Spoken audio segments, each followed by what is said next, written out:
Hi, I'm Patrick Mitchell. I'm a professional photographer for over 20 years, and I've been published in several articles, several books, lots of magazines, lots of art installations, and it's been a pretty decent career. And it's an honor and a privilege to be your teacher today.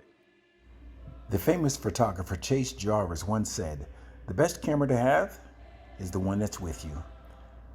What you will learn today is the basics of photography that will apply to all cameras. Every camera has a shutter, ISO, and aperture ring. And yes, even the camera in your cell phone.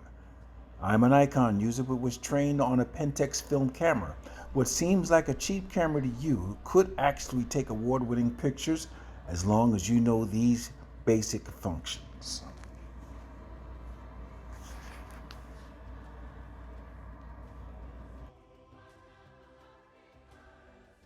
Today, we're going to talk less about photography as a career and more about photography as a craft. Because the more you understand exposure and photography, then the career will follow. It'll take you in the direction you need to go. So, we're going to focus on exposure and the exposure triangle and the mechanics of the camera so you'll understand it a lot better. You might have just gotten a new camera and it's still in the box because you're intimidated by the technology. Hopefully after today, you'll take it out of the box. Exposure is the amount of light which reaches your camera sensor or film. It is a crucial part of how bright or dark your pictures appear.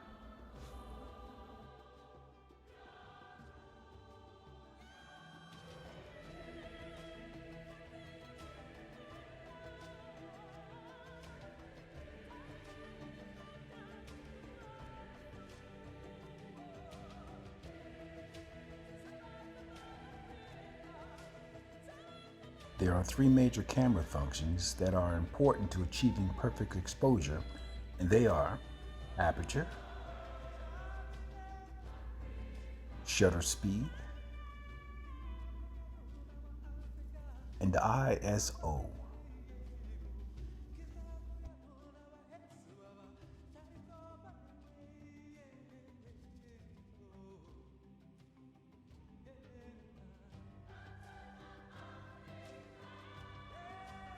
The aperture ring is a flat circle with a small hole in the center. The small hole is called the aperture. The size of the aperture can be changed. When the aperture is very small, only a small amount of light can enter the camera. When the aperture is big, a lot of light can enter in.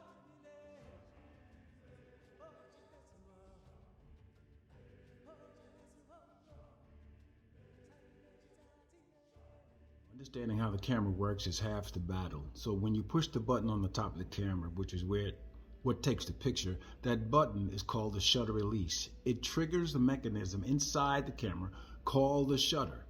That shutter is basically if you've had the opportunity to open up a camera where you take a lens off, you're going to find a mirror behind that lens. What that does is when you look through the hole in the back, which is called a viewfinder, it casts an image through another window down to that mirror and through the lens.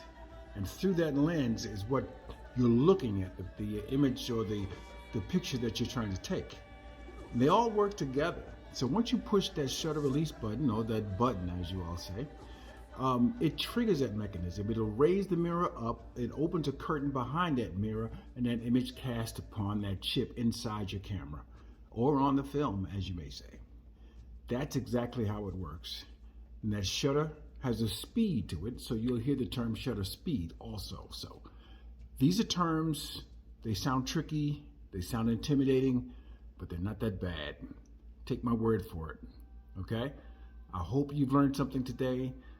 If you've got any questions, my website is going to be on here, and you feel free to reach out to me at any time, any place.